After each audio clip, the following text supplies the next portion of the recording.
doubt every one of us loves to go on excursion trips, but for kids, it's always far more exciting and fascinating. But guys, things don't always go as planned.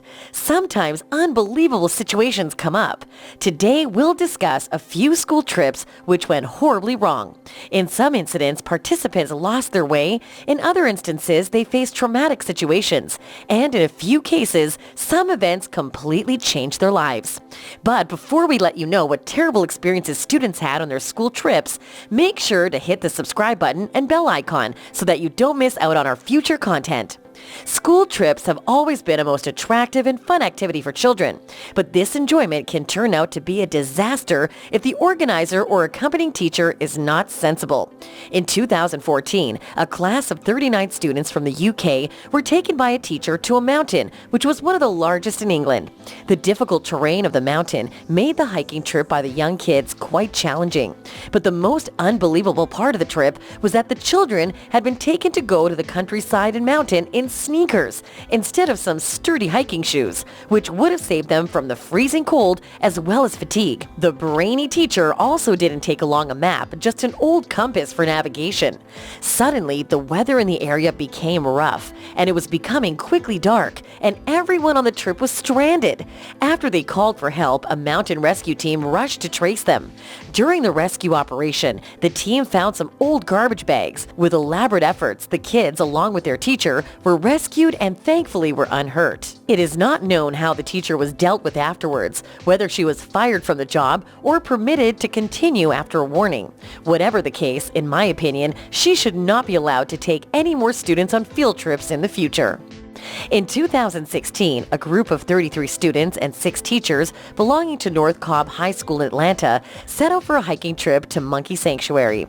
A 14-year-old boy, Tamari Elliott Jackson, who had recently joined the school, was also part of the group. The excursion comprised of different activities over 5 days.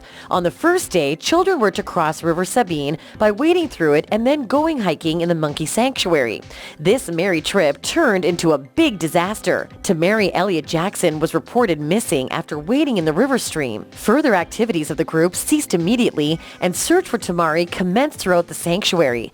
His body was discovered in the stream where he had drowned. It seemed to be a terrible mystery, as the water in the stream was quite shallow, and Jackson himself was a proficient swimmer. In addition, no one in the group saw him falling while they waded in the river. Subsequently, in 2017, his family went to court and sued the school staff for negligence, which resulted in the death of their beloved son. School administration was embarrassed and worried that they had already conducted consecutive trips to the sanctuary over the last 4 years, but thankfully nothing bad had happened on those trips. However, after the incident, the school discontinued the excursion trips. Children feel excited once they're asked to visit some entertaining places or the sites which inspire them to learn. Generally speaking, field trips for kids are arranged to provide them leisure time while learning. But in 2010, a New York high school did quite a strange thing. They arranged a trip to the local morgue. Apparently, students were aware that the morgue was a place where bodies of people were stored temporarily after they had passed away. But they found some very scary things once they started the visit. Although these things were shown to enhance their knowledge, the impact was quite the opposite. One of the most horrific things was a jar containing a human brain. 2 students were fascinated to see it and inquired about the purpose of keeping it there. The guide informed them that it was kept for experiments and evaluation by the medical experts. The situation became traumatic when one student picked up the jar and saw the name tag bearing Shipley Jesse, which sent a chilling wave through their spinal cord. They remembered the deceased was a student from their high school and had died in a car collision just a few months before. The boy instantly shared the information with the other students, and ultimately word spread to the parents as well. Parents were furious. First of all, school authorities failed to share the details of a trip to such an odd place with them, and secondly, why concerned staff in the morgue stored the brain for experimenting. The boy's parents sued the medical officer for $1 million for secretly storing the brain. They did the right thing so such things wouldn't happen in the future. History plays a vital role in the evolution of a nation. Large-sized plantations in America date back to the slave trade, which was a horrible situation. However, it is imperative that we learn lessons from our past mistakes. Accordingly, history forms part of the school's syllabus. It's a sensitive issue which needs to be addressed carefully, especially when educating young students. But in 2013, a school planned a field trip for 4th grade students to go to a plantation house museum in the state of Georgia in the U.S. The trip was planned to be interactive, including familiarizing them with the slaves' trade history. Students carried out different interesting activities on the plantation. It included picking cotton in the field. The students were told they'd be divided into 2 groups. One group consisted of black children, and they were tasked to pick the cotton from the farm, whereas the other group, comprising of white children, stayed in the museum building to act as cotton traders. Probably the school and those that ran the museum tried to depict what the slave trade was like, but how they went about it rightfully offended the parents once they got word. They protested against the insensitive behavior, and subsequently the school, as well as the plantation authorities, apologized to the students and parents. Even though the matter was resolved amicably, it still created an embarrassing situation for the kids. Another embarrassing incident took place at Santiago Beach in 2015. A group of Boy Scouts aged 9 and 10 were visiting the beach. They were accompanied and guided by the parents as well as the Boy Scout leaders. The trip was going very well, but they were utterly shocked when a man suddenly started removing his clothes, even his undergarments. They probably thought the person had gone crazy and tried to stop him from undressing. Gradually, they realized that they probably most had ventured into one of the nudist beaches. Group leaders and parents quickly managed to change the route so that they could keep the children away from the nudists. But unfortunately, they took another wrong turn and wandered through the nude beaches. Parents felt uncomfortable and annoyed even when one of the group leaders tried to assure them that he was just innocently taking the kids on a tour of the beach when they accidentally stumbled upon the nudists.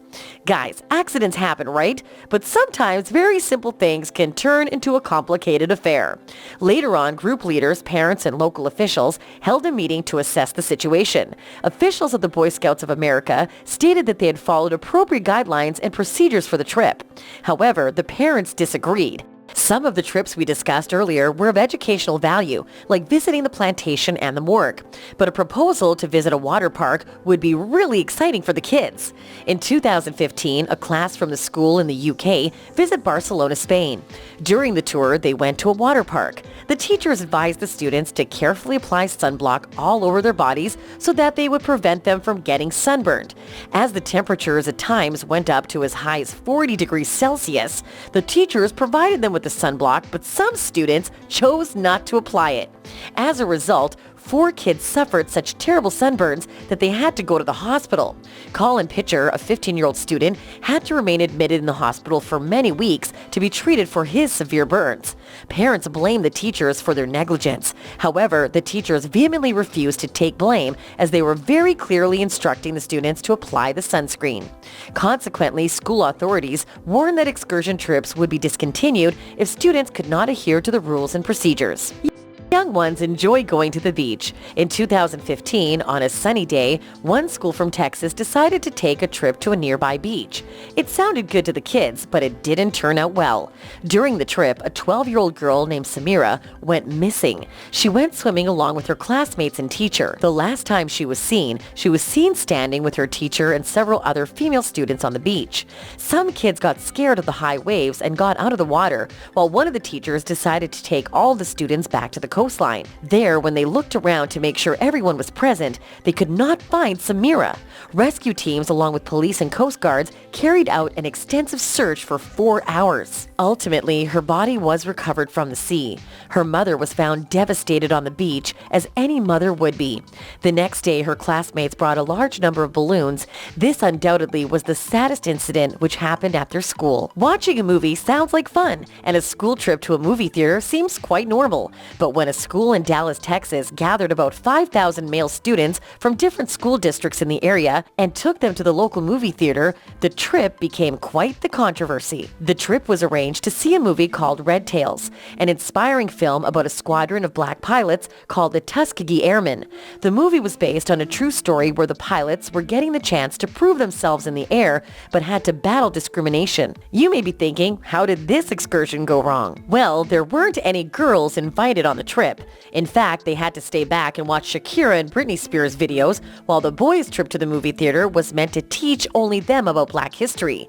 But segregation of male and female students made the kids' parents annoyed. The education district authorities tried to give different excuses. They stated that the seating in the movie theater was insufficient to accommodate all the girls and boys from the schools, but that seemed like nothing other than a lame excuse with no substance. The next episode took place in a Florida high school. A group of students, this time both girls and boys, went for a field trip and stayed together in a hotel for the duration of the trip, which was about 6 days long. You would think that nothing terrible could happen during this short period. But you're absolutely wrong. Astonishingly, when the students returned from the trip, it was discovered that 4 of the female students were pregnant. There were 30 girls and 20 boys in the group, and they all had stayed in the same hotel. Parents were extremely unhappy about the arrangement, and they protested and said that the teachers should have taken steps to prevent this inappropriate incident. Before moving to number 1 on our list, here is one of the most weird school trips to have happened. One teacher of Wells Middle School was teaching math to the students. Meanwhile, she felt hungry and could not resist the desire to eat. So spontaneously, she decided to make a short trip to get some snacks at a nearby shop.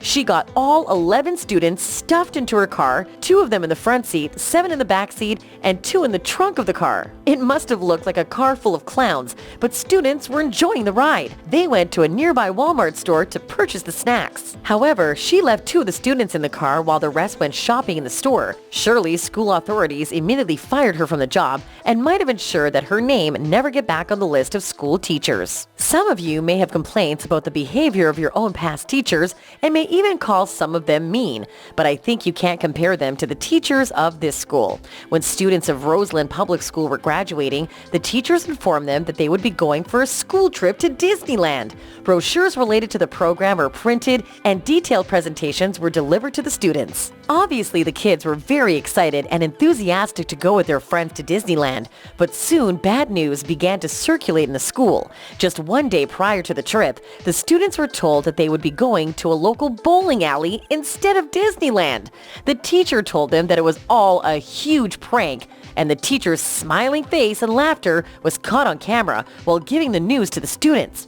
Guys, what's your opinion about these strange and at times unbelievably outrageous excursions? Which one do you consider to be the most horrific school trip? Give us your frank thoughts in the comments section below. Also, don't forget to give this video a thumbs up. Goodbye and have a nice day.